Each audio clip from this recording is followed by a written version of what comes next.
I want to thank everybody for being here today. We're going to do stuff a little bit different than we normally do, but that's not unusual either. So I guess doing things different is what we normally do.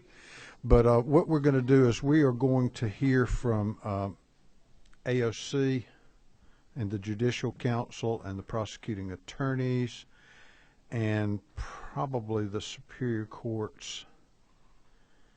And we are going to hear from the GBI, and that may be it. But anyway, we're going to hear from those, but we're going to do it a little bit structured different. As soon as Jason Shaw gets here, we're going to hear from the GBI and some folks interested in the metal theft database to talk about that one issue. And so we'll do that whenever Jason shows up and Representative Shaw shows up. And so wherever we are in that process, we will suspend to hear from those guys and then free them up so that they can get on somewhere else.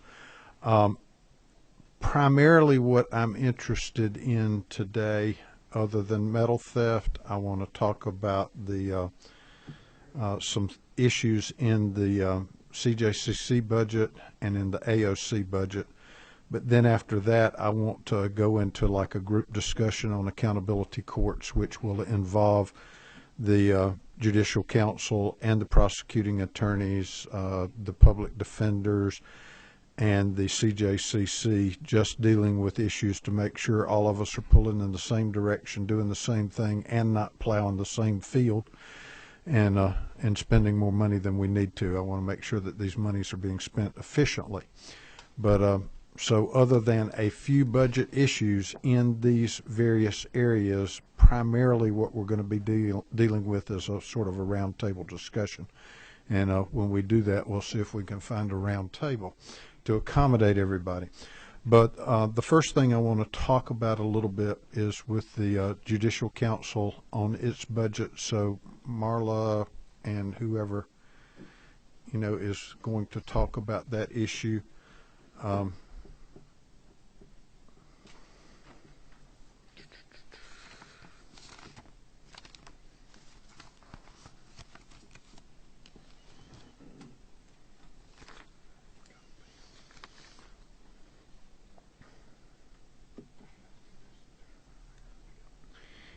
And before we get too far into yours, what I would like to do is I would like to deal with the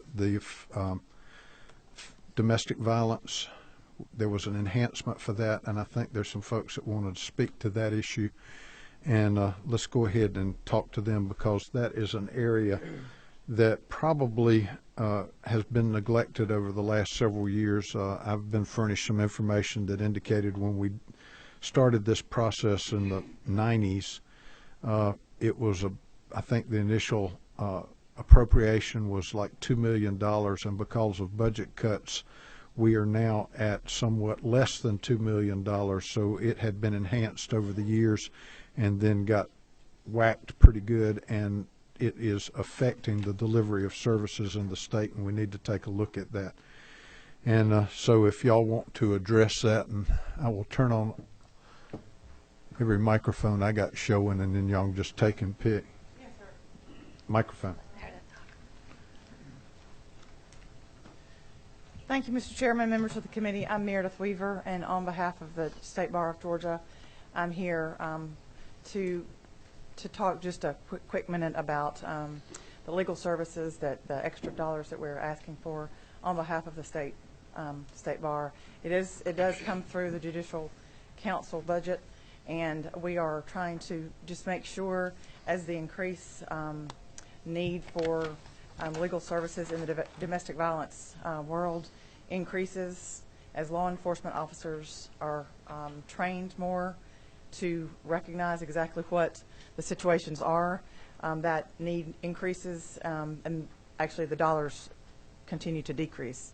So that extra dollars that we're asking for would help approximately 2,000 victims statewide. So our main goal in doing this enhancement is trying to reach every county in the state of Georgia. And I know that this necessarily will not meet that need, but it will go a long way towards that goal. Tell the committee, because like I said, we've sort of given this short shrift in recent years, so I don't know that we've had a presentation on it. Tell us a little bit about what the money is spent for and who it benefits and why it's necessary. Okay, sure. The money, it's a 20-year-old program that was started. Atlanta Legal Services, Georgia Legal Aid, and other services, shelters and so forth, come together and they have it write a grant that they go through the Judicial Council for this grant. And the need is domestic violence. Folks throughout the years have the decreasing. The State Bar wants to continue that funding. It started in 1999. Started at $2 million, and stayed level until about 2008. That was the last increase was 2008. It was 2.1 million, and then from that point, the dollars keep going down. And what we're trying to do, because the need continues to grow, we're wanting to help do that. And what the victims and these folks, and actually Phyllis Holman is here with Georgia Legal Aid to answer any further questions. But what we're trying to do is to help these victims' families. Law enforcement officers, about 12,000 law enforcement officers around the state have been trained to recognize these types of things. So over the last 2 years, 12,000 law enforcement officers have been trained, so their increase goes up. So we're really trying to make sure that that each county does have some legal services available to them. And unfortunately, in South Georgia is the majority of the counties that do not have that have zero lawyers to be able to tap into, and services to be able to be tapped into. That's what we're trying to do, is to make sure that everybody has some type of resource, and that's the need of this additional funding. All right. Is this in the form of a grant? Yes, sir. All right. And do I understand that historically the Judicial Council or Administrative Office of the Courts have administered these funds? Yes, sir, they have. And do I also understand that historically the administrative fee has been in the neighborhood of 5%? Actually, it's 2%. 2%? 2% now. All right, and that is going to be held steady at 2%? Yes, sir. Okay. And you won't have a problem with us putting in budget language that says that the administrative fee will not exceed 2%? No. Okay. It is our interest to have as many funds as possible go out, and that's what we have worked on. That's what the Judicial Council Committee has worked to ensure, that we get these funds out and get them out, in a timely way. Okay. So. All right. Any questions from the committee? Anybody else want to speak to the issue? Thank you. Thank you, Mr. Chairman.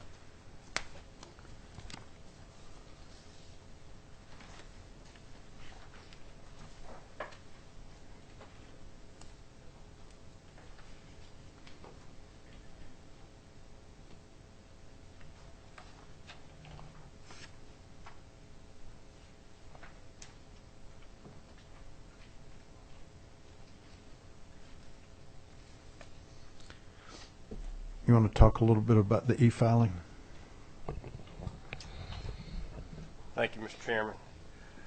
I'm not sure how much detail to give you given our previous conversations, but I'd be glad to answer any questions you might have.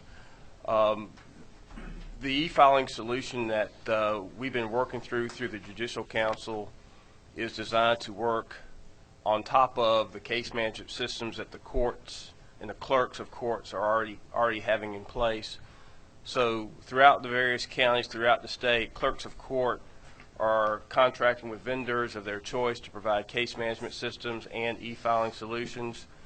And what we're trying to build is a statewide entry point into all of these various e-filing solutions that's consistent with what the State Bar has requested, which is one entry point where a lawyer can, or even a litigant who's not a lawyer, can go to one website and pull and access the e-filing solution necessary to file in any class of court, magistrate, probate, juvenile, state, superior court throughout the state. And so the funds that we've requested in this budget are to help us design that system and give us an idea of what we need to build, and then we'll be able to come to you with more specifics going forward. Are there any questions? As a matter of information, there are pretty much two components of this. There's the portal, which is where the user goes and accesses that portal, which no matter what is available at the local court system, that portal will look the same everywhere for every user. And so you do not have to be familiar with the software that is being operated in Fulton County versus DeKalb County versus Cobb County. And then that portal will be designed to communicate with those various software systems. And the money that we are allocating is to help us build that portal. That's right. So that the user will be able to access it, file initially, be able to actually download and copy and view those court filings at a later stage. That's correct. The other component of it is the local component, which is the case management system that the various courts use, and we are not going to dictate to them what they use, but we will suggest in this program that they use a certain parameters and criteria so that those things will communicate. There'll be certain minimum standards that the local systems have to be able to have in order to be within reach of the portal. Okay.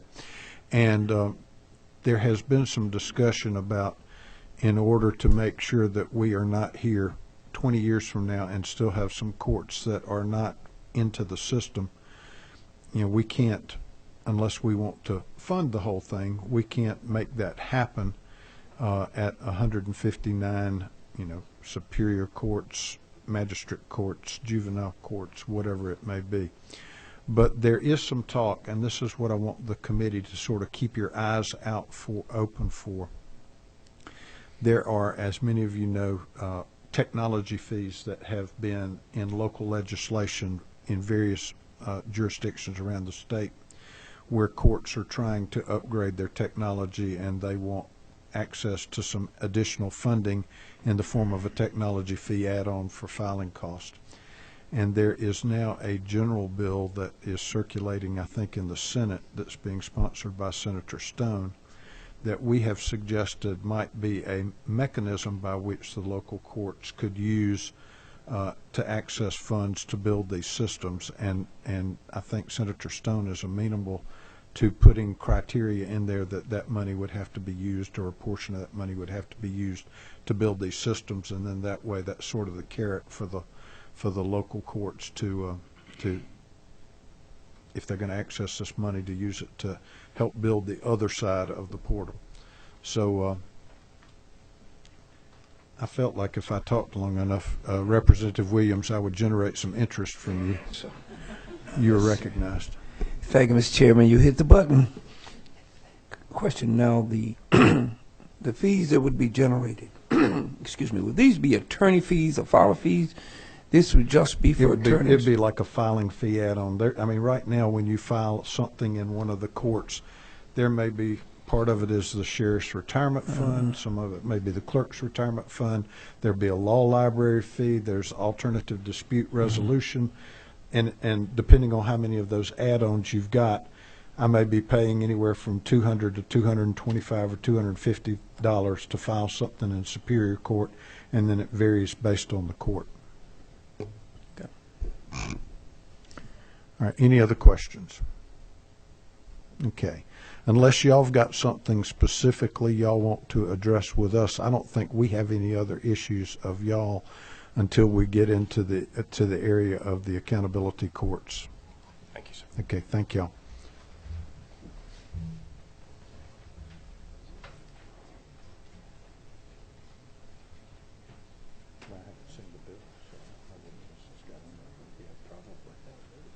Oh yeah, I mean most of those are $5 or $10 a file.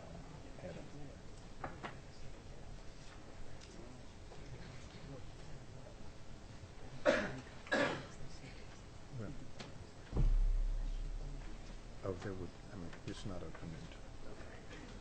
Okay.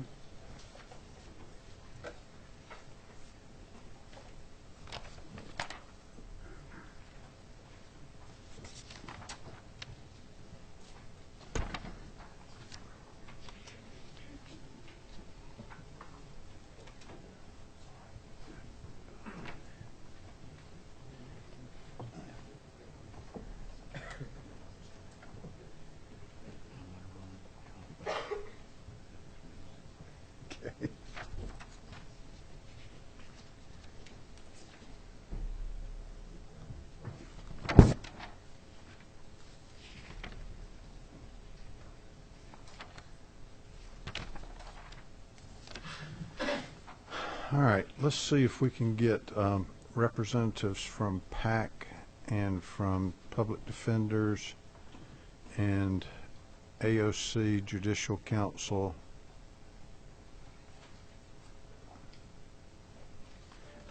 Y'all can sit, and we will just, you know, we will let y'all use these microphones. There'll be enough. CJCC too. I'm sorry. Judge Partain, I want you up here, please, sir.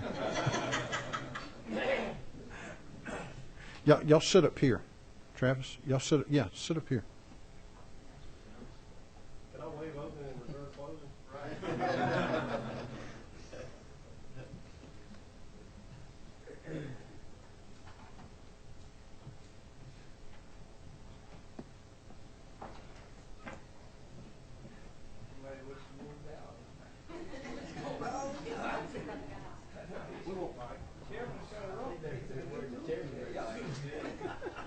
I can't believe nobody wants to sit in front of me.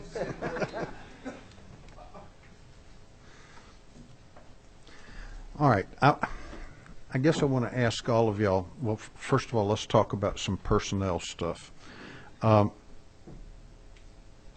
We had some discussion when we were talking about the 14 amended about the use of the monies, and the prosecuting attorney's council had asked for some money for some additional district attorneys or assistant district attorneys for basically every circuit in the state. We've got 49 circuits, and there were 12 additional ADAs last year that were in the budget, and your request was for 37. I believe it's 35. 35. We have two circuits that have two additional. Okay. And, you know, our question is that why do you need these? We have additional money in the budget for senior judges to help out in circuits that have accountability courts, but it is in the neighborhood of hundreds of thousands of dollars, but not in the neighborhood of $3.5 million. And we do not have additional money in the budget for public defenders or any other court-related prosecutor, defender, judge-related, or any of those normal components of the court system. And it seemed a little extreme in our view that the prosecutors needed so much more resources than anybody else either has or was requesting. And there were some statements made at that time that most of the money is being spent on personnel. And I've seen the numbers that you've presented, and they are, but they're in the form of case managers and people who make the accountability courts work, but not in the, if there were no accountability court, your basic components are your judges and your DAs and your public defenders and your probation officers. And so none of those have asked for those kind of enhancements other than the prosecutors. And so we'll give you a second bite at the apple. That's fine. Thank you, Mr. Chairman. I think What number are you on? I'm on number 2. Okay. I think you've summed up to a certain extent what the communication issue is about. In fact, the sum, several million dollars, $11 million, I believe, that were allocated for accountability courts, when we made the statement that, or when I made the statement that is funds an awful lot of personnel to manage these courts, it's exactly what you said. Case managers, probation officers, clinical coordinators, community policing officers, drug screeners, evaluators, lab technicians, off-duty officers, part-time counselors, all of the involvement, all the personnel that drive these courts, because these courts are very personnel-driven. And I've got an accountability court prosecutor here today that could talk a little bit about that, that not only what they do, what their requirements are, but also what has happened in their circuit once a full-time prosecutor was assigned to that circuit, and how their accountability courts have increased the volume because of that person there. So the statement originally, or certainly the way we took it, was we have intentionally been left out of the personnel side of that, but that we were trying to articulate the personnel requirements that have been placed upon both the prosecutor and the public defender's office. So we can talk about how that court works if you want me to, and I can bring my prosecutor up to tell you what's happened once that full-time person's been deployed and how that's changed that court.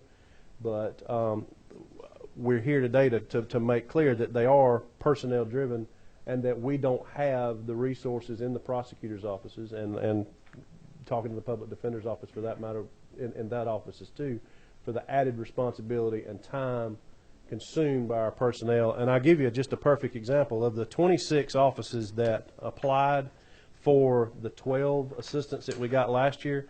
We had them do a calculation of an amount of time ADA per week is spending on the existing courts at the time. Now, that was before any of the new courts started.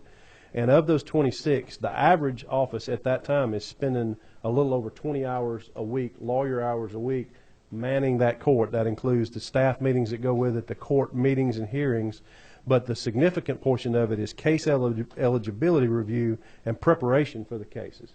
And see, that's what everybody needs to remember, is the district attorney's office serves as, quite frankly, the gatekeeper to these courts on these criminal cases when they are post-adjudication or pre-adjudication, and that has to be manned by these offices. And prior to last year, there's been no resources allocated for the prosecutors.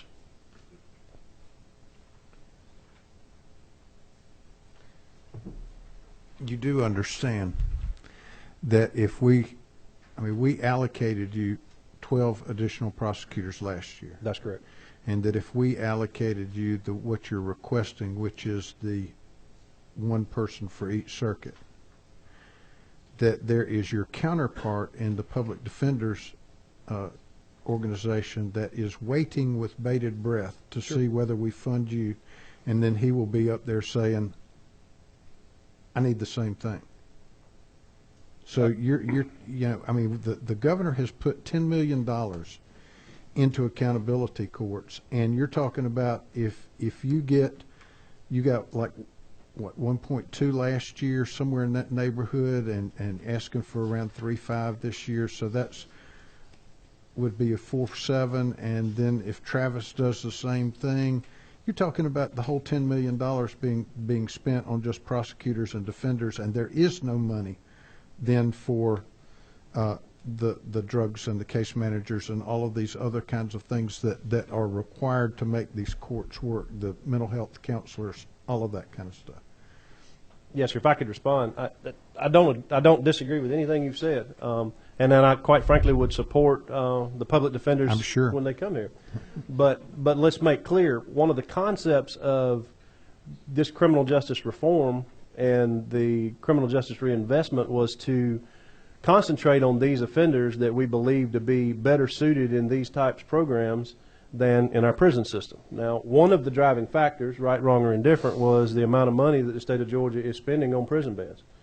The concept of criminal justice reinvestment would be to take a portion of that savings that we've heard corrections talk about, we've heard juvenile justice talk about, and reinvest that. That was part of the, quite frankly, the prosecutor's buy-in, because this has not happened overnight and in a vacuum just by corrections closing the door. And I got David Miller with us from the district attorneys, and I think he'll tell you the district attorneys of this state have heard this message and are being a participant in this. And I think our chart that we provide about the number of accountability courts that have increased, and then quite frankly the number of participants in those courts, how they increase when there is a full-time prosecutor assigned to it, is a clear indication that the prosecutors hear you. We've bought in, and we're trying to be a participant in this process. But again, now we're talking about time and resources that were never allocated for our offices.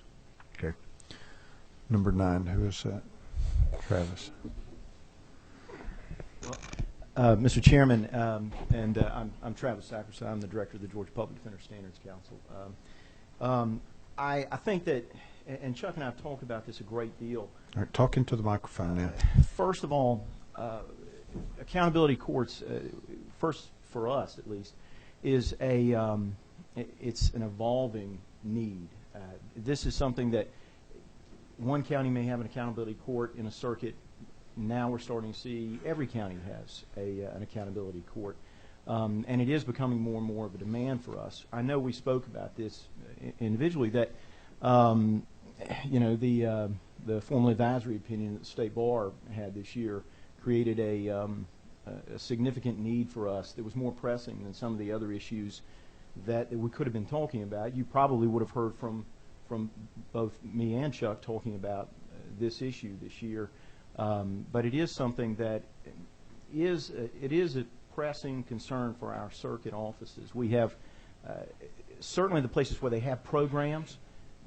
That is a very different thing to manage for our offices and for Chuck's offices than the parts of the state where they don't, where the accountability court is the program, where we have DAs and public defenders and judges who are essentially, they are the program. People are coming to court, and that's the accountability part of it, rather than programs and other options you may have in other parts of the state. And that does create a large burden on our public defenders too. And so I don't want to make it sound like I don't agree with Chuck, because I do agree with Chuck, and it is a need that we're going to have to watch very closely. And it would not be, we probably will have a need in the future as we talk about accountability courts. And we also were not able to access any other funding to support our offices on this. Okay. Questions? Who's 24? Okay. Representative Williams. Travis, I was listening to you, and I'm from, yeah, I know, it's a weird format. I'm from the coast, and you said a whole lot, Travis. It was hard for me to keep up with you. I didn't know whether you were for it or against it. And I'm just trying to get some clarification here, because, and the chairman alluded to this, we have some concerns about a level playing field. If all the balls are in the court of the district attorneys, then what happens to the defendant? And if you make it a little plainer as to where you stand about your ability to defend if you outnumber that heavily, keep it a little simple for me. It'll certainly help me. Right, I'm with you. You can stop right there. I know the Atlantic Circuit is a circuit where they may receive some county support for that, but they don't receive any state funding for that, and that's a place that there's a need. Thank you, sir. That's what I was trying to hear, Mr. Chairman. I think you made your point. Representative Hightower. When we look at these budgets right now, and if you look back to kind of how the way that I view our legal system was set up, our legal system is an innocent till proven guilty system. It seems as though if we were going to be leveraged on one side, you'd almost want to leverage a little more on your public defender side, because that's where the innocent side stands. But here, when we look at these budgets, I mean, y'all right now are getting, the Prosecuting Attorney's Council is roughly getting almost $25 million more than they are currently. I mean, how do we balance that out? And it goes back to what other representative was just kind of getting to, I believe. I mean, if we're trying to be level here somewhat, and I don't really know why, it's more philosophical in my personal belief here, but I never know why we got to this notion of fairness in the legal system. It never was supposed to be fair, in my opinion, when it comes to a criminal case. It was definitely supposed to be set up for the defendant to have the advantage, whether innocent until proven guilty.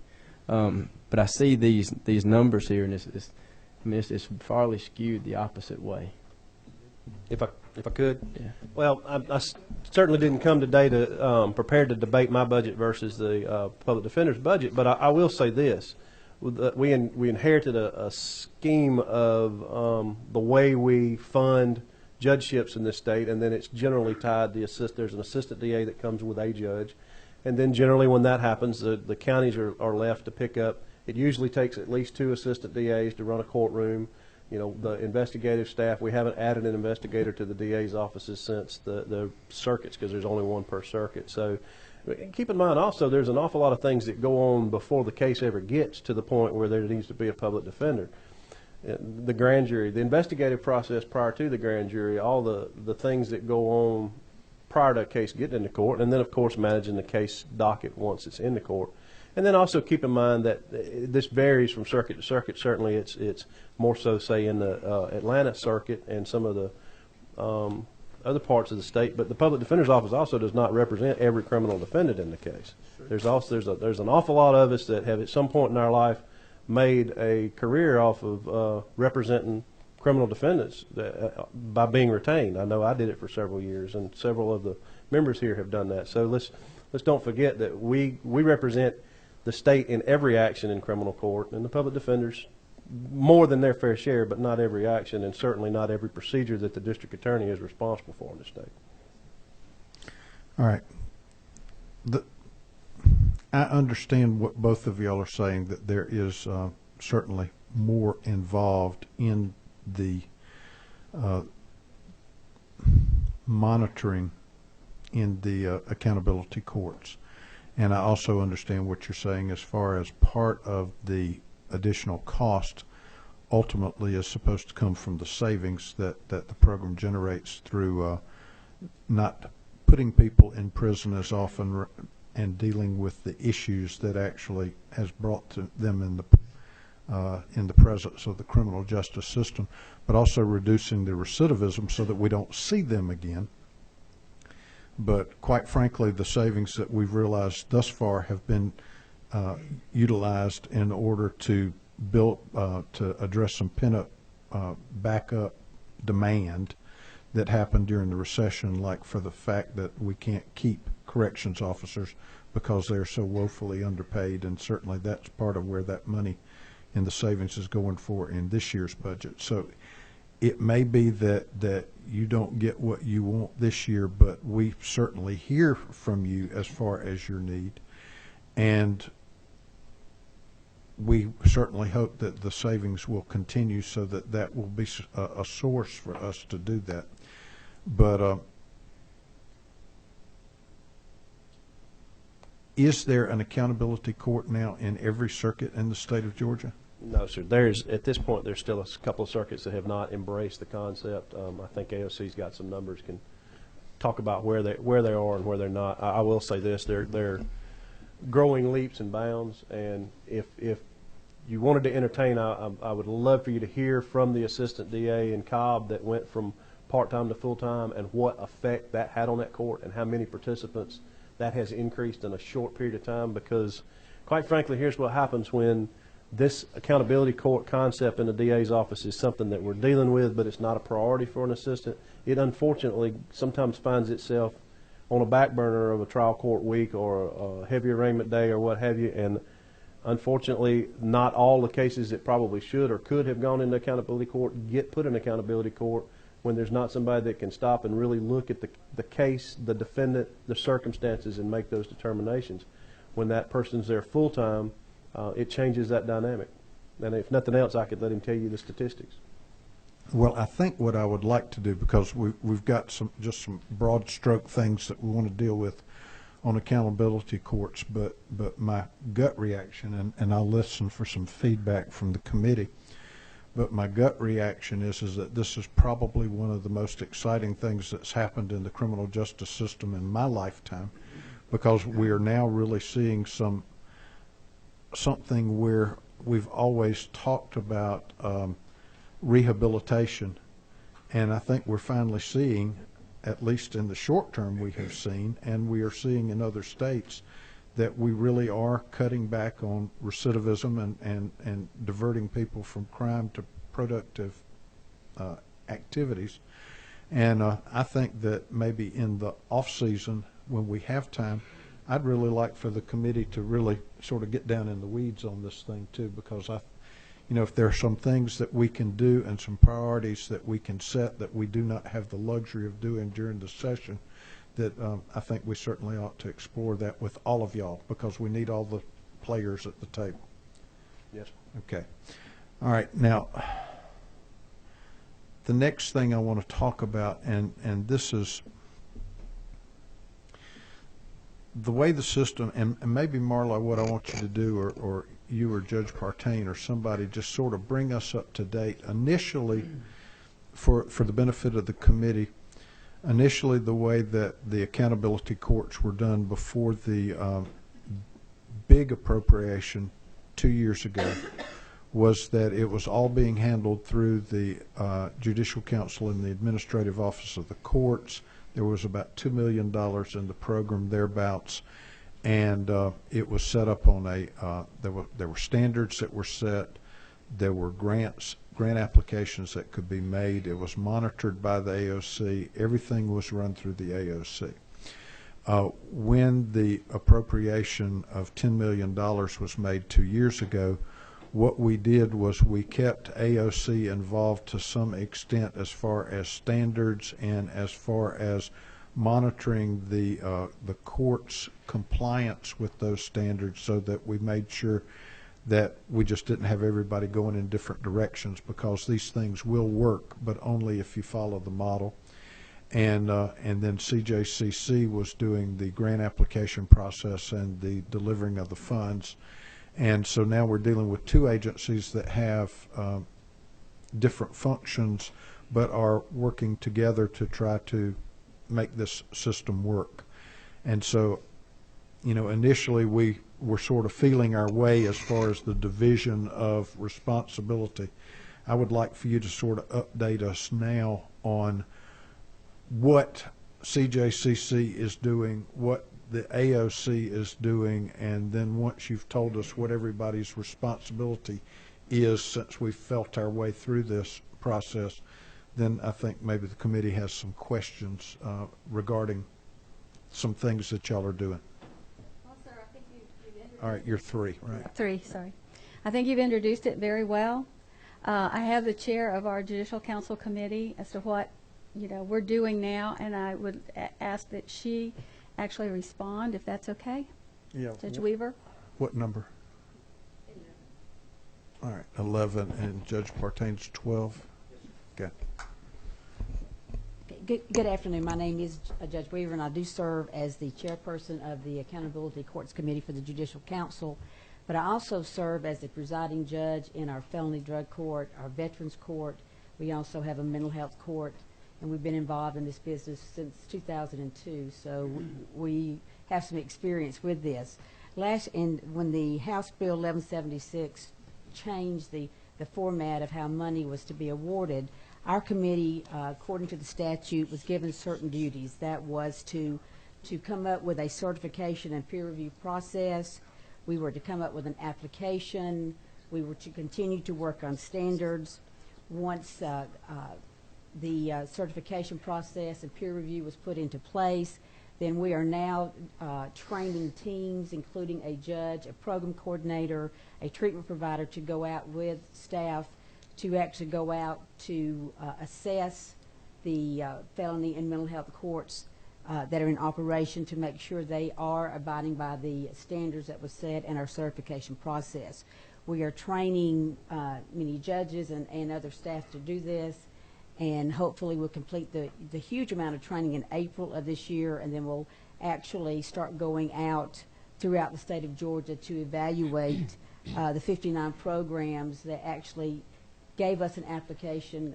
Those would be both felony and mental health courts. One of the things that makes this difficult is each area of the state is different. Each circuit is different, and therefore you will find that each felony drug court and mental health court operates differently. So one of the first things that we're wanting to do, there is a team going out in February. I and others are part of that team, coming to my circuit, going to another circuit. My team is going to one circuit to make sure that we are making sure that the certification process and the peer review process that we're trying to develop works. We've been working with national experts to make sure that we're doing what they are recommending based upon the years of experience that we've had in the country in operating these courts. And then they will then come to my court to do the same thing, to evaluate. And based upon those two evaluations, we will try to streamline and make the process that we think that we need to do more efficient. It's going to take probably 2 to 3 days to effectively do this in every circuit, so that is part of our responsibilities. In addition, each year we are responsible for a statewide conference. We are expecting around 1,000 attendees this year. That will be held in September. That will include judges, program coordinators, treatment providers, DAs, public defenders, case managers, anyone who's involved in any of these courts, not only felony drug courts and mental health courts, but we also provide training at this conference for the juvenile family drug courts, the juvenile DUI courts, and also our state DUI courts. So that is the main purposes that our committee is in charge of. We continue to try to keep up with national standards, to try to make sure that we are including in our certification process that they are using the assessment tools that are being recommended nationwide.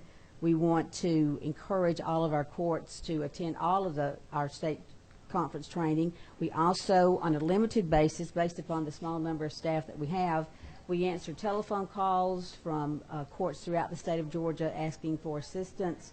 I am called quite a bit as a judge, but also our staff at the AOC is called to help provide assistance to courts who are new, and also to courts who've been operating for a long period of time, trying to make sure that they are using the correct standards.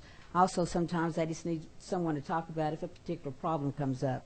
So, and I would think, Marla, maybe you could add more to that, but that is what we try to do as far as the Accountability Courts Committee in trying to assist other judges and other programs throughout the state of Georgia. And you know, we have a request in to have a position returned that had been cut out of this year's budget. So that is to help this committee do what they're doing, and also to provide additional technical assistance when we get those calls. So, and Mr. Chairman, I do want it to be noted that my request of $78,000 is much less than Chuck's request. But also, if you recall last year, when we were talking about this particular position, we had some funding because another employee had not been hired. And so last year in this same discussion, I indicated to you, sir, that we could work with what we had because we had some other funds available to keep that position available. We would not have those funds, so I am strongly advocating that we have the $78,000 put back in our budget so that we can keep the certification program officer position in place, because our main work in going across the state of Georgia is getting ready to begin, and in order to continue to certify the programs, to go out and do the peer review, which is to actually go out to the location of those courts, we would certainly need this additional position. We had it before, it was reduced last year. We're only asking that it be reinstated. Question. The position that was cut last year, we cut the funding, but y'all still filled the position? Is that what happened? What happened, and Marla may can address this, there were some funds left from a delay in hiring one of the positions we had advertised, and there was some money available to continue to go ahead and keep this certification position. We had discussed that with you last year, sir. Marla, you want to add to that? yes, we we actually had two. I also had a position in the AOC that left. Someone went to get another job.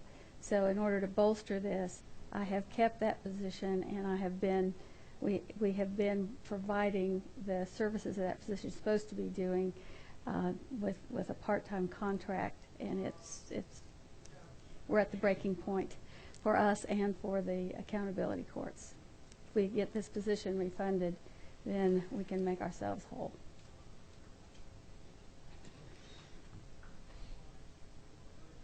All right. Now, if I am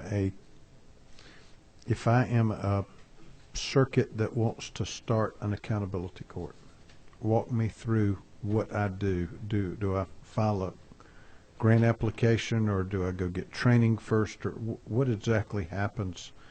I want to know about the funding that we are doing as far as a new court, and then the funding that we are doing for existing courts. Well, some of that will be answered by Judge Pertain, but sometimes they go to training first, depending on the schedule, and sometimes they ask for the funds first and then do the training. But Jack, would you like to respond to that?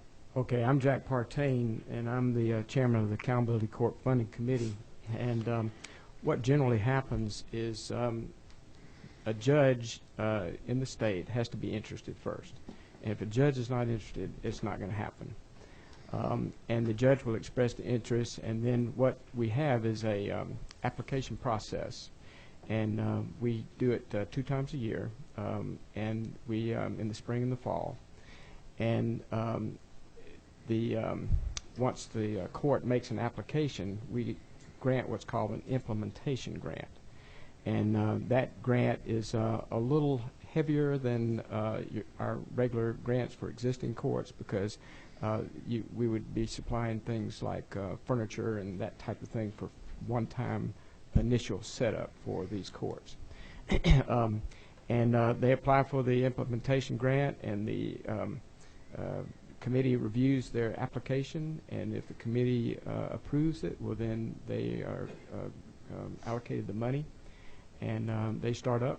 We also have someone that is on contract with us that will aid them in the implementation of their court, and we have 12 courts at this time that are being assisted by the Accountability Court Funding Committee in starting up, and when we have more, then we'll be aiding them as well. But that's the general, if that's what you're looking for, that's the general procedure. Just apply, and it's every 6 months. All right, the $12 million that is within the purview of CJCC, roughly, is all of that money being spent on grants, whether it's implementation, startup, whatever, or is some of that money being spent on administrative costs, training costs, salary costs? Tell us a little bit about whether how much of this money is being spent on admin or other costs. Okay. I've got a breakdown, if I can just find it. FY14, we are sending $9,692,000 out to the courts. We have a special project with the Department of Corrections, Drug Court Light is what they call it. $750,000 for Drug Court Light. We have an administrative contract assistant that we are paying. What is that? Sir? How much is that, and what's it for? It's $45,000, max capped at $45,000 plus travel expenses, and that person is the one who coordinates all of our training primarily. Since this year, we have 16 training sessions scheduled. These are quality training that would be 3 to 4 days each, and the training is provided by the National Drug Court Institute, which are the premier trainers in the country. And we have, like I say, 16 from September of last year until May 14th of this year.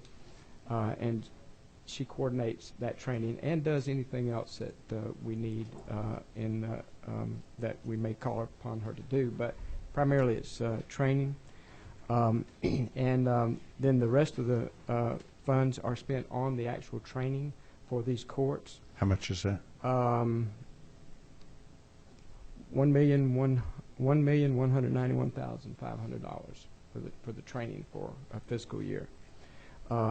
And then that includes all classes of courts. That includes felony, mental health, DUI, family court, juvenile, And that also includes that DOC, which probably shouldn't be in there for the training. Wait a minute, just a minute.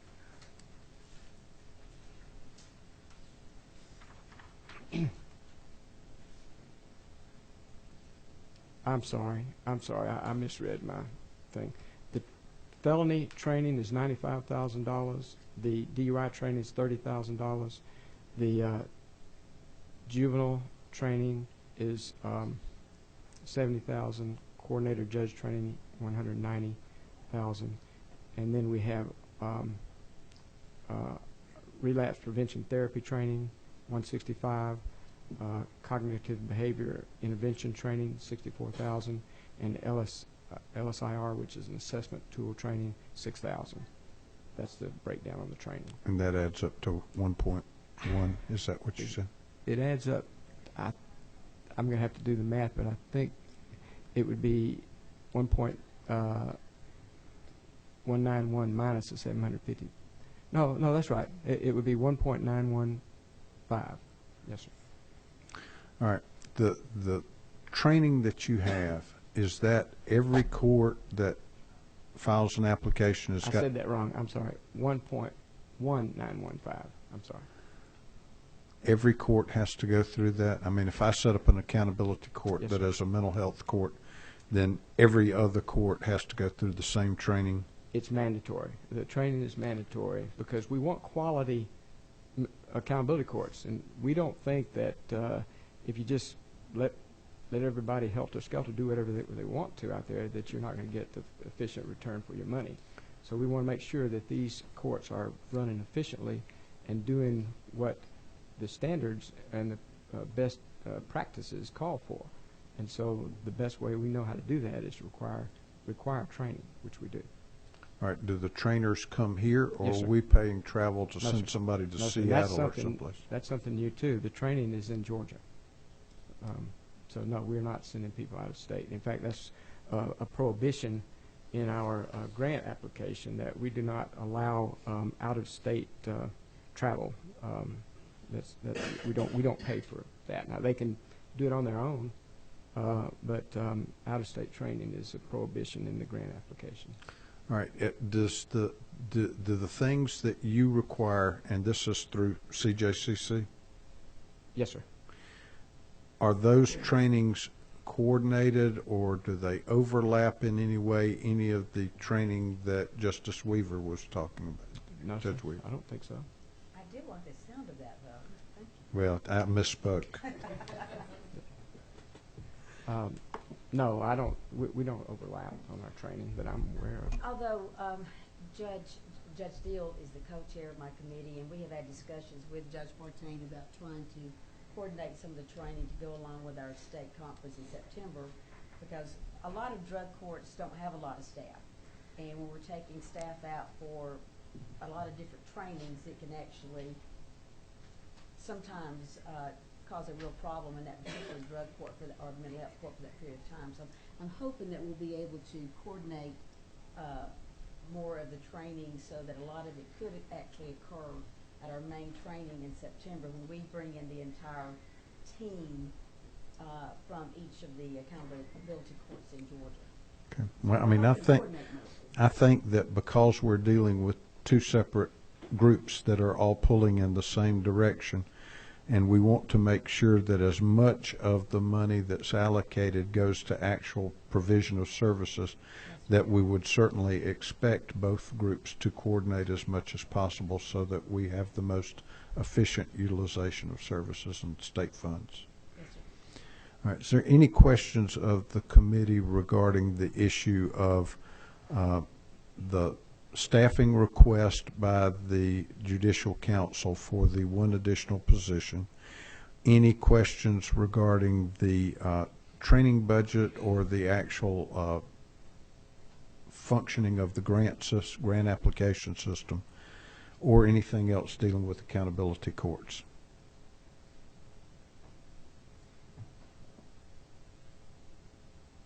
All right. Anybody on the panel want to make any other comments regarding the accountability courts, where you see the trends going? What do y'all think that we may Is that David? It's me, Mr. Chairman. Okay. I think because I kind of stirred all this up at the last meeting, I want, now that the judges are here, looking back at my map that we deployed of the 12 accountability court ADAs, I noticed that Judge Partaine's circuit and Judge Weaver's circuit both got accountability courts out of the first round, or accountability court ADAs out of the first rounds.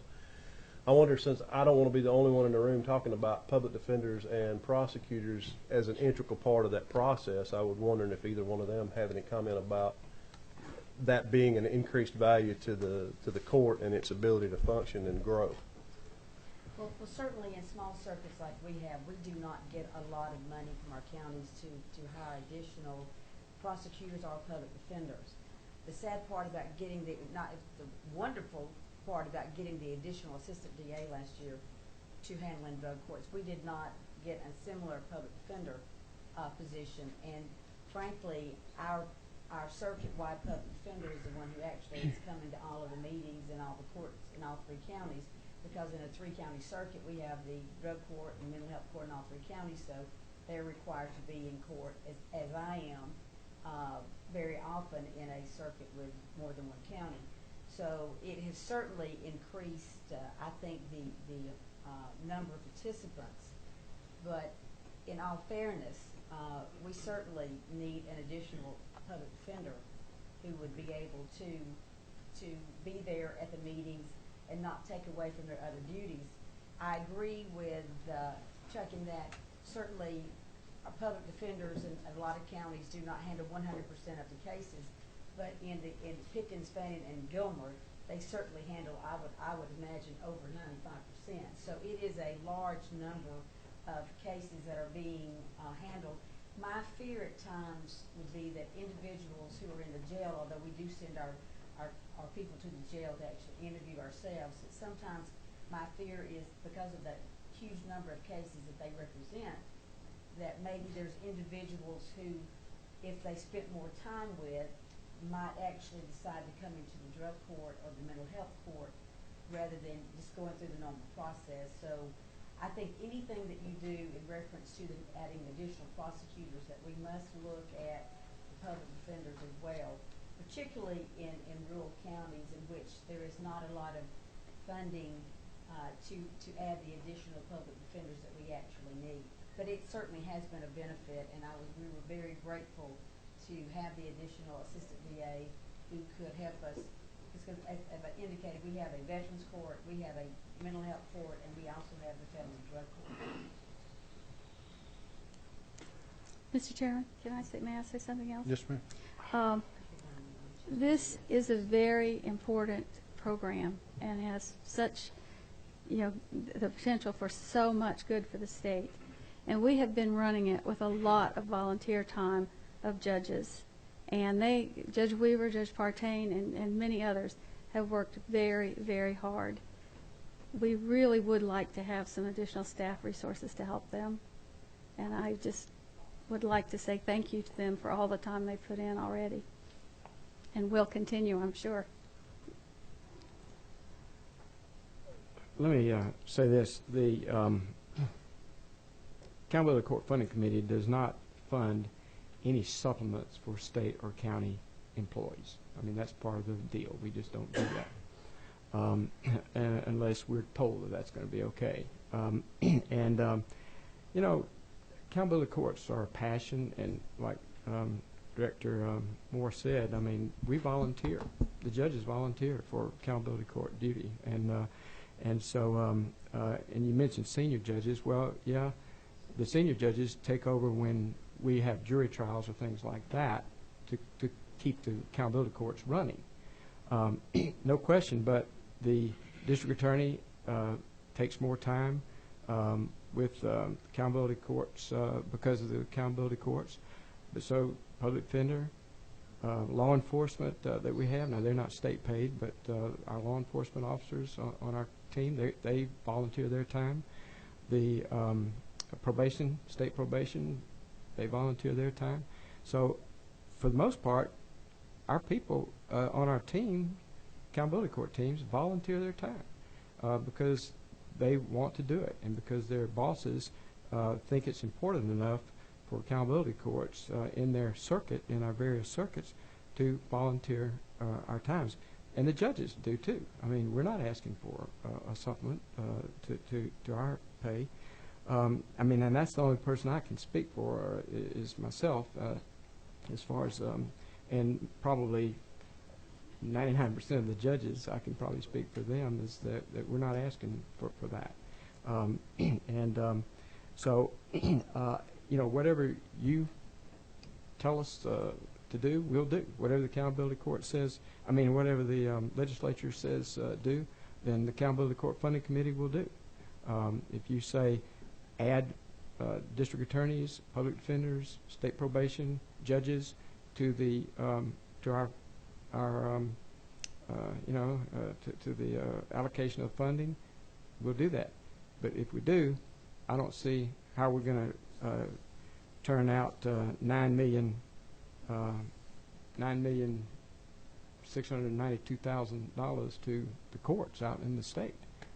That's going to be a problem. I don't want to get in a fight with the district attorneys. I mean, that's not what I'm here to do. I mean, Mr. Spejos asked the question, and so I'm giving the answer.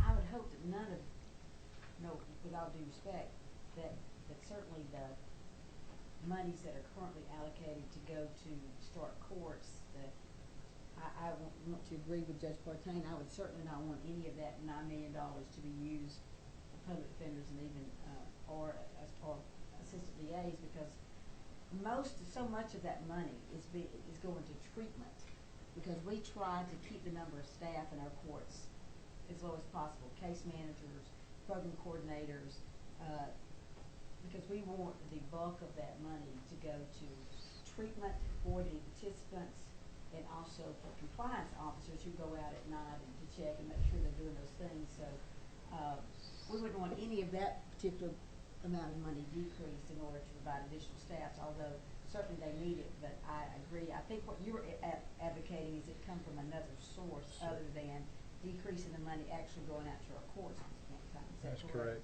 That's correct. Yes, sir. Mr. Chairman, clearly we did not anticipate y'all reducing the grants to them. We were looking for new money through the savings that have come about by the DAs buying into this. And, you know, quite frankly, it was a struggle getting some of them to believe this is what we need to do. We had some DAs in accountability courts who spoke up and said, y'all, you know, this actually works.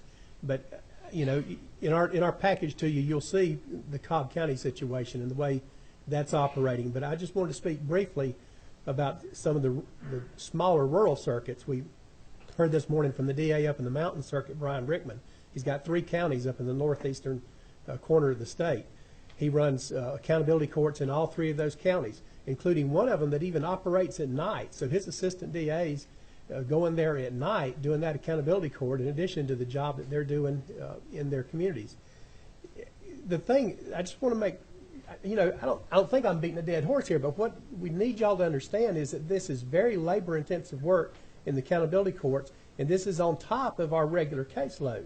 In Colquitt County, this is the extreme. You've got the courts that are running massive numbers like Cobb County, and then, of course, down the bottom, in our little circuit in Colquitt County, we've got one of the newest courts. There are 14 participants in that court as we sit here today. And my assistant DA that handles that court, she handles that accountability court, drug court and mental health court, plus she handles her regular caseload of 250 cases a year that gets assigned to her on top of her already backlogged caseload. Now, in the prior hearing, y'all had some discussion with some other agencies about how much they were paying their lawyers. And so I got to thinking about that, and again, in our packet that we gave y'all today, if you look at the page on the Colquitt County Accountability Court, according to the records I've seen, the court coordinator / case manager for the accountability court is an attorney, and she was admitted to the bar in November of 2008, and she's paid $58,000 a year with the 14 participants currently in that court. My assistant DA, who handles those same 14 cases, an additional 250 cases a year, she's being paid the state salary of $48,573 a year. And if we're successful in getting that half-step increase that we've asked y'all for FY15, that will only move her to 49,782. So I've got an assistant DA carrying her full caseload and working the accountability court for $10,000 a year less than the administrator for the accountability court. Now, y'all are funding that through the grants. All I'm asking for is when y'all are looking at the DA's budget and we're asking you for that half-step increase, to consider the extra work that our people are doing, and to, I'm not asking you to give her a $10,000 pay raise to give it parity with the accountability court, because that's not what's in the budget. But one of the things that I think that the committee should do is look at the way you pay lawyers throughout this state and their responsibilities, and before next year's session, I will volunteer to do some work of that for you and show you how you're paying some of your attorneys across the state and their respective responsibilities. I would agree with you that that is an area that we need to take a look at.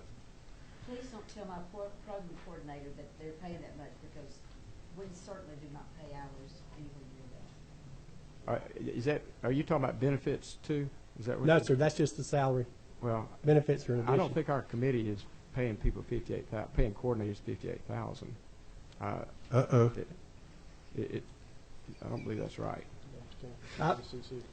We can provide the paperwork we were given. I can't vouch for it. I hadn't seen her paycheck. All right.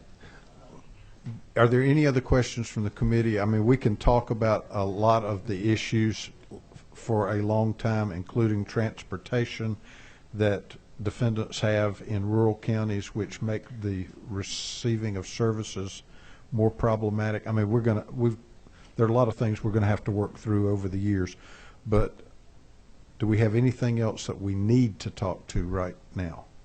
Judge Partain?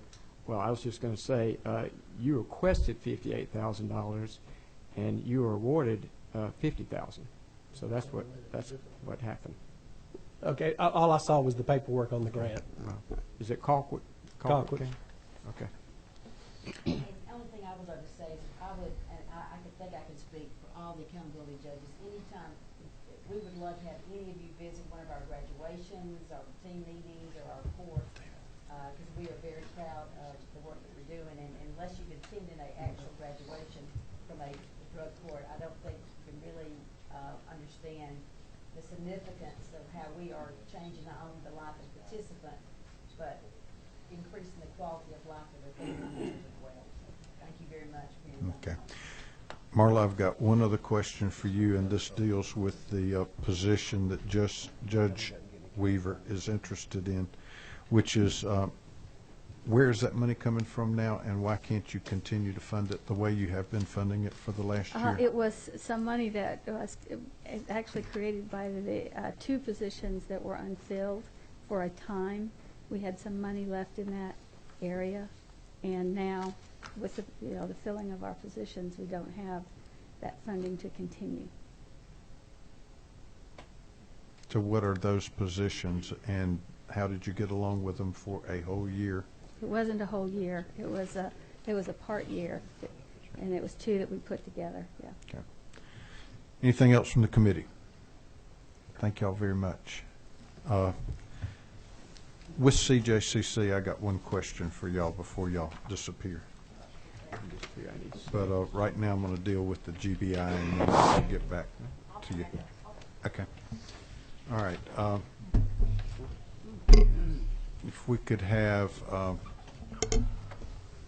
Director Keenan and Representative Shaw.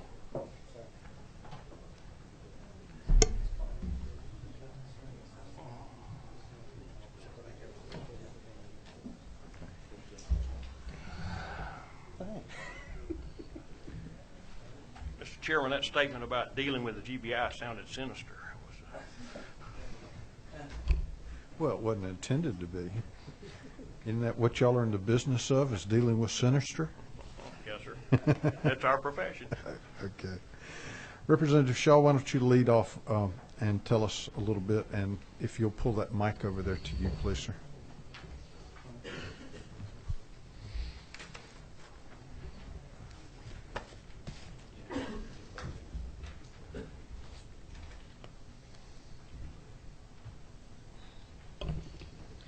Thank you, Mr. Chairman, members of the committee.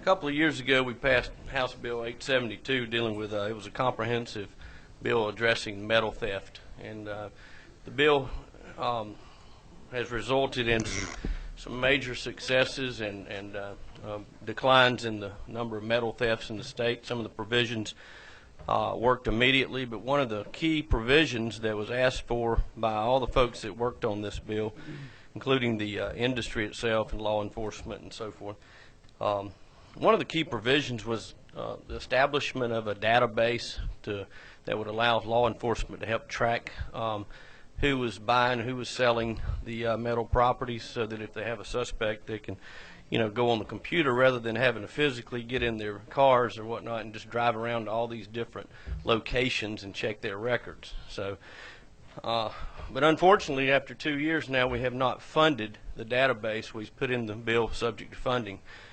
And the handout that I gave you on the back, well, it starts on the front, just lists a lot of the different industries that are affected by metal theft in the state that were involved in drafting the legislation. It was really a big group of folks that were involved, in, including, like I said, the metal recycling industry that really came forward and came to the table and worked on this issue with everyone.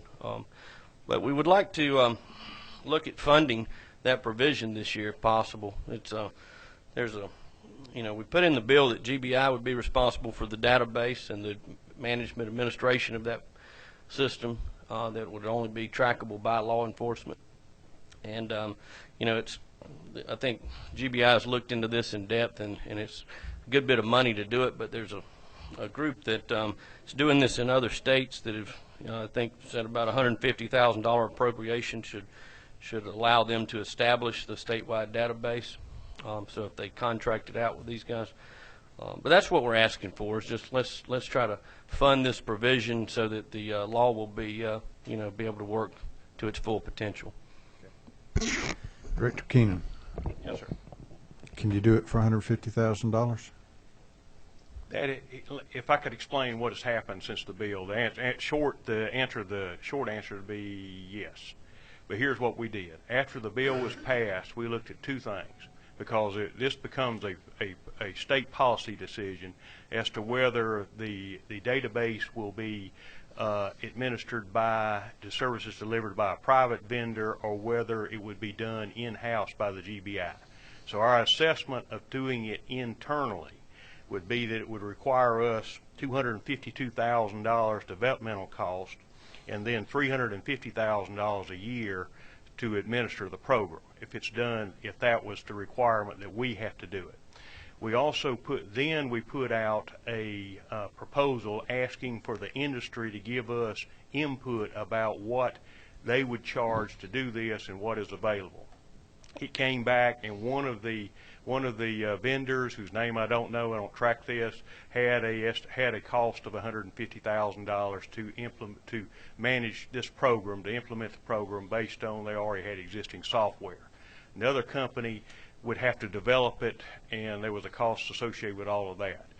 This will require, if the appropriation comes to us, we will have to let out a contract, of course, and bid this out. So that's where we're at. Our preference within the agency would be to go to a commercial vendor to deliver this service, as opposed to us doing it internally, which is much higher cost, but it also resource intensive. Well, and if you can get it for $150,000, it makes no sense to do it internally, does it? You're correct. Okay. Brian Fiveash, you got some folks that want to speak to this? Yes, sir, Mr. All right. We got folks from the real estate. If you would just take that mic right there. Thank you, Mr. Chairman. I'll be very brief. I'm Jeffrey Harvey with Georgia Farm Bureau, and we appreciate you, the committee, listening to this request, and we're very supportive of it. As you know, farmers have experienced a number of metal theft-related incidents over the years, and we think the bill is working, but it'd just be helpful to finish this final step of it, and we'd appreciate that support. Okay.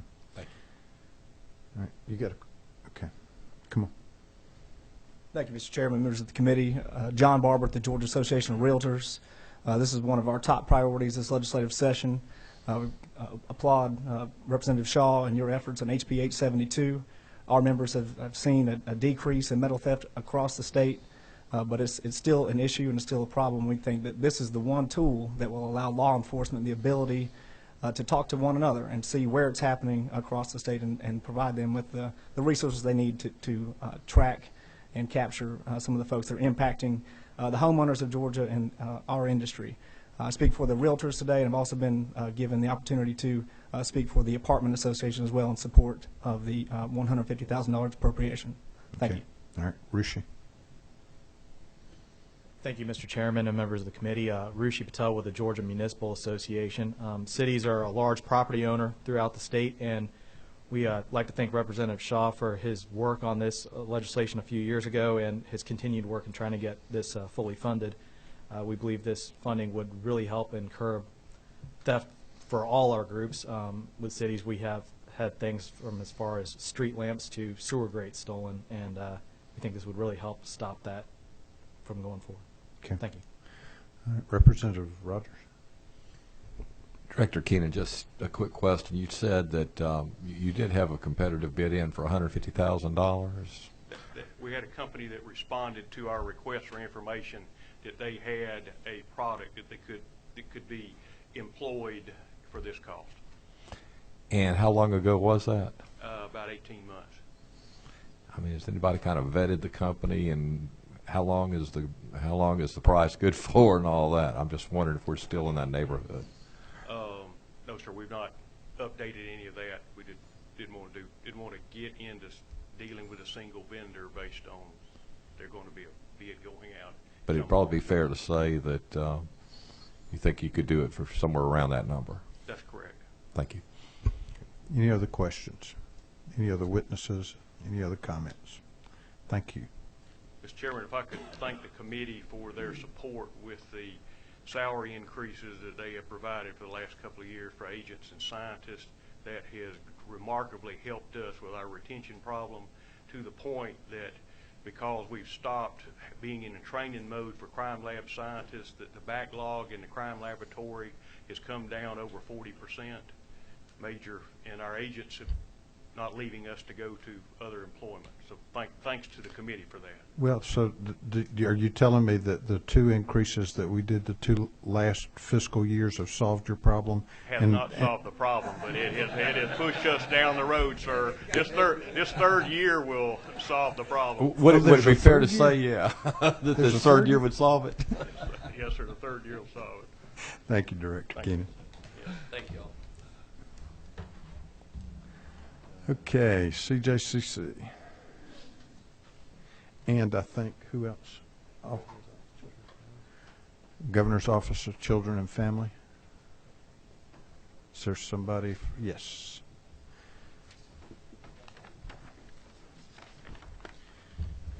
Good afternoon.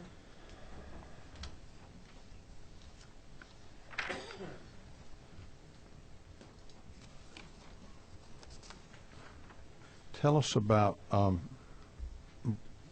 we really don't have any issues with your budget, except for we are curious about the transfer of certain services and programs from the governor's office into CJCC, how this is going to work. Is it going to change the way that these services are being delivered? A lot of the people who have been involved in the receiving end and the shelters and things like that have expressed concern because they were satisfied with where they were being receiving services before. They need some reassurance that things are going to be at least as good or better under this new scenario. So tell us why we're doing it, what services are involved, and how this is either going to improve things or why this change is being made. And you know, y'all pass the mic around. It's not like we got to take turns. You know, just chip in. Okay. Okay. This change was made because there was an audit done, and the result of the audit was a recommendation that all of those grants be moved over to CGACC. We serve a lot of the same sub-grantees. We handle a lot of the federal grants already, and it just logically made sense to move the state over there as well. We think in the end it will be beneficial to the citizens because you'll have one entity that they respond to instead of two. So this is a government efficiency and avoiding duplication of services, not that there was a problem where it was or any of that? Not at all. Okay. From the governor's office? Yes, sir. Like Director Bunn said, this came out of our zero-based budgeting analysis, and we wanted to align the state dollars with the federal dollars on the family violence side. And then on the juvenile justice side, as y'all know, the diversion and alternative money was put into CJCC for state, and we have federal dollars allocated towards that, so we want to align the federal with the state. Okay. Representative Williams. Thank you, Mr. Chairman. Let me get some clarification, because one of the concerns was when it was with the governor's office, this money there was some charges or CJJ was involved as a conduit, and you required something of them to do the grants. There was either was it a bond of some kind? I'm not quite sure, but there was something. And the big question is there going to be any cost between the money allocated and what they finally get? Are you going to get any of that money before you send it to them? Around $479,000, I think, is in that budget. Are there any fees? Is there anything we need to know costing that will reduce the money on the ground for these shelters? No, sir. All of the community should not see a change in services, especially for fiscal year 15. They should only see enhancement to the services because of the leverage dollars and resources that the Criminal Justice Coordinating Council has that the Governor's Office for Children and Families did not have. Well, thank you. Thank you so much. That answers my question. Any other questions? Thank you all for coming in. Thank you. Superior Courts. Anybody left with the Superior Courts? Yay.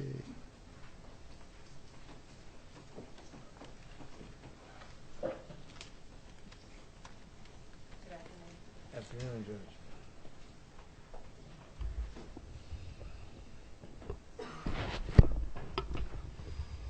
Mr. Chairman and members of the committee, thank you for having us here this afternoon. And Mr. Chairman, I'm Louisa Abbott. I'm president of the Council of Superior Court Judges, and I have with me Charles Miller, who's the budget manager, as you know, Judge Weaver, who will become the president-elect of the council pretty shortly in May. And we also have Bob Medical from the 8th Circuit, 8th District, where he is the DCA. I'd be happy to entertain any questions you have, or I can go through what our budget requests are for FY15, whichever's your preference. Well, why don't we do the practice of leading questions, and so I'll say this is my understanding of this request, and if I'm correct, then we'll move to the next one. How about that? Yes, sir.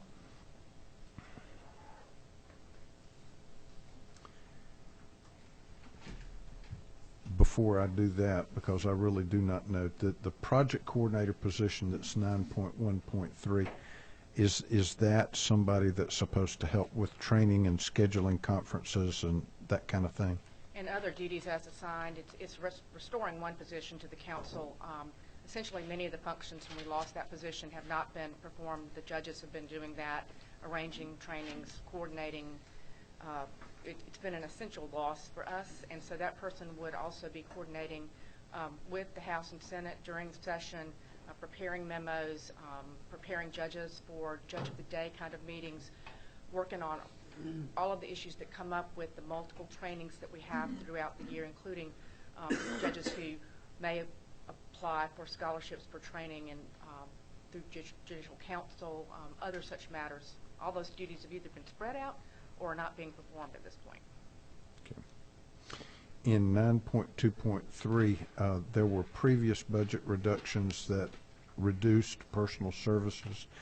Are these actual positions, or are these like furlough days or something like? They're furlough days? Right, that's the furlough days. Okay. And so if the rest of the state is doing away with furlough days, you feel like that the judges ought, or well, the judicial administrative districts ought to be at least back to a regular paycheck. Exactly, and also those furlough days were in there for state-paid employees, such as secretaries, law clerks, trial court administrators, and so we're asking in both of those budgets that the 3 furlough days be restored. Okay. All right, and Superior Court judges, we're not talking in 932, increase funds for personal services for salary increases for secretaries.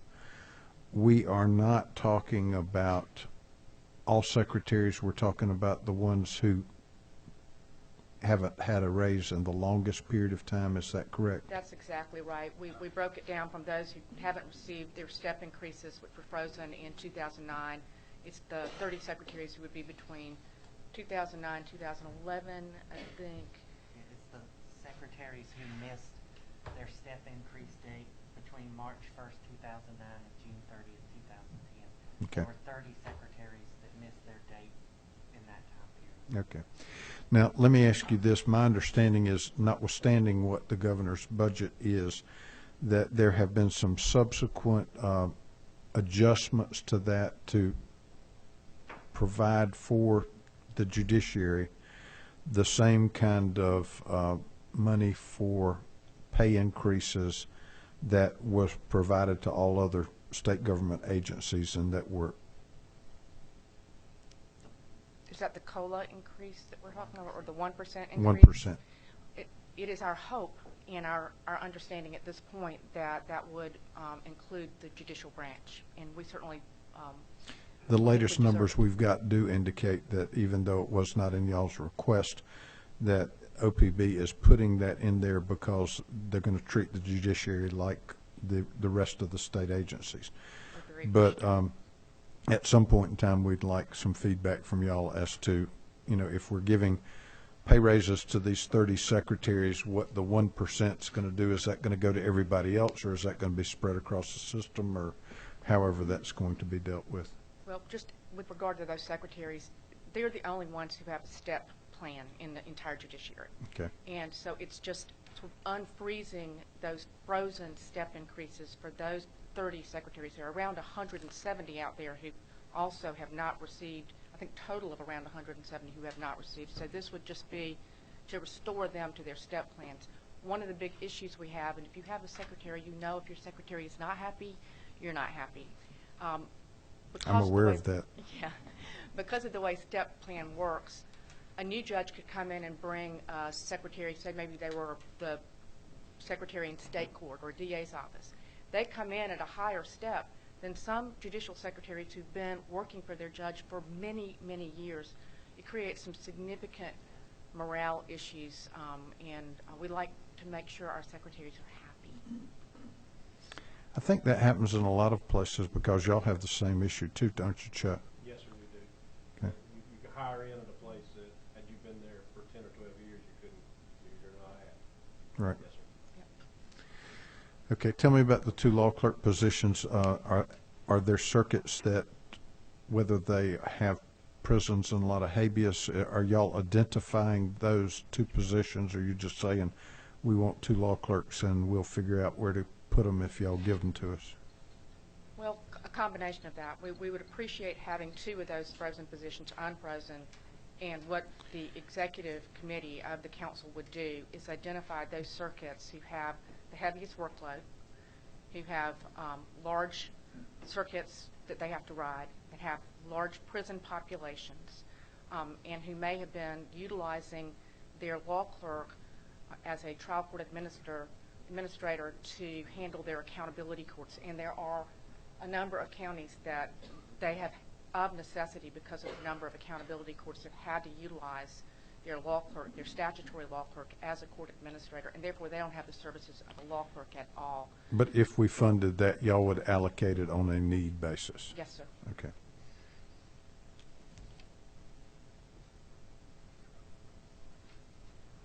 All right, those are all the questions I have. Is anybody on the committee? Representative Williams. Yes, sir. Thank you, Mr. Chairman. I also was thinking this might be a good time for you and I to go ahead and finish this budget up. Just 2 of us work it out. We won't worry about the rest of them. But Judge Abbott, I thank you for coming. Thank both of you. But you really hit some spots because I've heard from so many Superior Court secretaries and particularly in the Atlanta Judicial Circuit. And I think you hit exactly where the question was on the missing of the step increase, because that is going to be a problem. And I was real worried about Judge Rose and Judge Cavender not having anybody if this keeps up. Well, and that is a danger. Yes. We could lose some really experienced folks. So, Thank you. Mr. Chairman, I appreciate very much the patience you and Representative Williams to sit through our presentation. I would just like to note that there is a glaring omission from our budget request, and that's a judicial pay increase. And that was an intentional decision on our part. That doesn't mean we're not vitally committed to coming back to talk to you all about that and working with you about that. But after consultation with a lot of folks, we decided this year was not the year to do that. It did allow us to focus on the essential staff functions. Judges need to be judges, and these folks allow us to go in the courtroom, go in our chambers, and do the work that we do, and we will be very, very grateful for your support of our request. And I won't even mention the state health benefit thing, because I heard you loud and clear last time. But thank you very much. If there are no other questions. Thank you. Thank you. And I think that concludes everyone that we had on the agenda, unless I omitted somebody. If not, we are adjourned. Thank you very much.